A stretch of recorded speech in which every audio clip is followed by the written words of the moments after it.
Shalom saudaraku. Apakah saudara pernah merasa sedang diajar oleh Tuhan? Maksud saya dihajar oleh Tuhan, digebukin, dipukulin, diinjak-injak, diizinkan terperosok, terjerumus.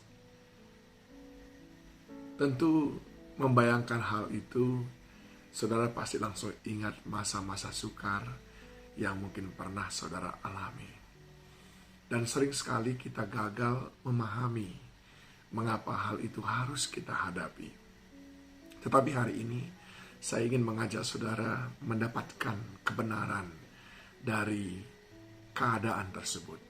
Mazmur 94 ayat yang ke-12 sampai dengan 15. Berbahagialah orang yang kau hajar ya Tuhan, dan yang kau ajar dari Tauratmu untuk menenangkan dia terhadap hari-hari malapetaka, sampai digali lubang untuk orang fasik.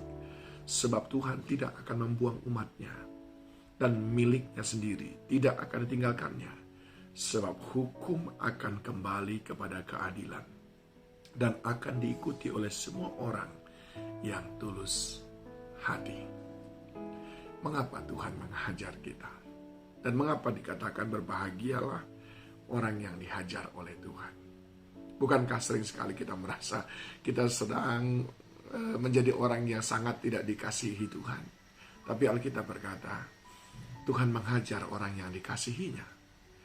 Lalu, apa benang merahnya?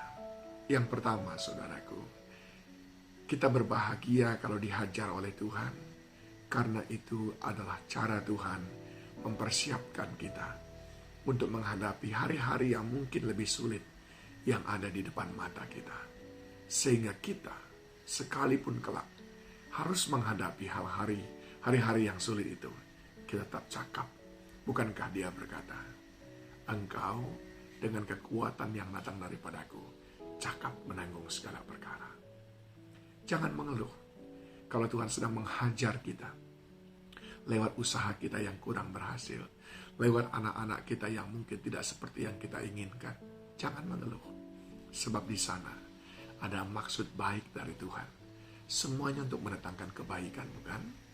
Dan kebaikan yang pertama di sini adalah mempersiapkan kita seperti seorang atlet yang diasah oleh pelatihnya. Pada waktu latihan diberikan latihan yang sedemikian berat, bukan untuk menyiksanya, tapi untuk mempersiapkan dia kepada sebuah gelanggang yang kelak nanti memperebutkan sebuah piala mahkota. Demikian Allah mempersiapkan kita. Berbahagialah. Yang kedua, saudaraku, mengapa kita berbahagia kalau kita dihajar ataupun diajari oleh Tuhan? Maka dengan demikian kita tahu bagaimana membuat sesuatu lebih baik. Kita diperlengkapi ketika Tuhan menghajar dan juga mengajari kita.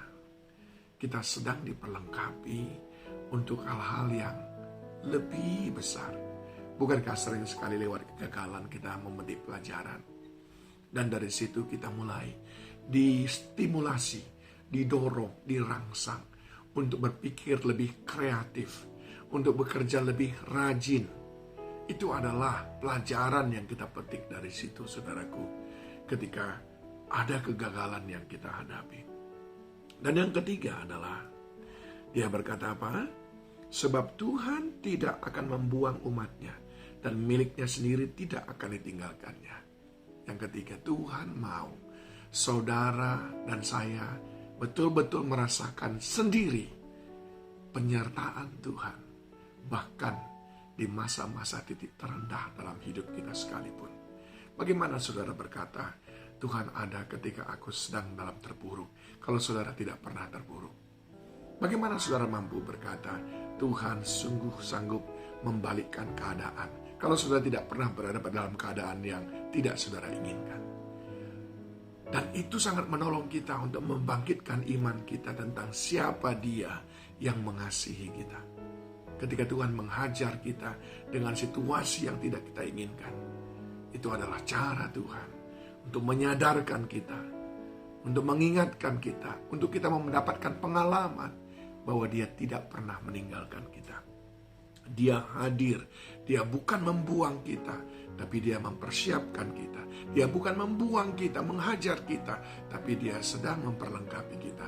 Dia bukan membuang kita, tapi Dia menyertai kita. Dan yang keempat, yang terakhir, ketika Tuhan menghajar kita, Tuhan ingin supaya kita tahu Dia adalah Allah yang adil. Mengapa? Ayat 15 dikatakan, sebab hukum akan kembali kepada keadilan dan akan diikuti oleh semua orang yang tulus hatinya. Kadang-kadang Tuhan mengajar kita karena kesalahan kita, saudaraku. Kadang-kadang Tuhan menghajar kita bukan karena kita salah, tetapi karena Dia punya maksud terhadap kita. Nah, ketika kita taat, sepakat, setia dengan apapun maksudnya, maka di sanalah saudara akan melihat keadilan Tuhan. Sungguh kesabaran saudara, konsistensi saudara tidak akan diabaikan. Semuanya akan berbuah manis. Disitulah keadilan Tuhan. Izinkan Tuhan menghajarmu dan mengajarimu. Maka engkau akan mendapatkan pengenalan akan Dia. Engkau akan mengenal Dia, Tuhan yang sangat baik, yang tidak pernah meninggalkanmu. Tuhan memberkati saudara.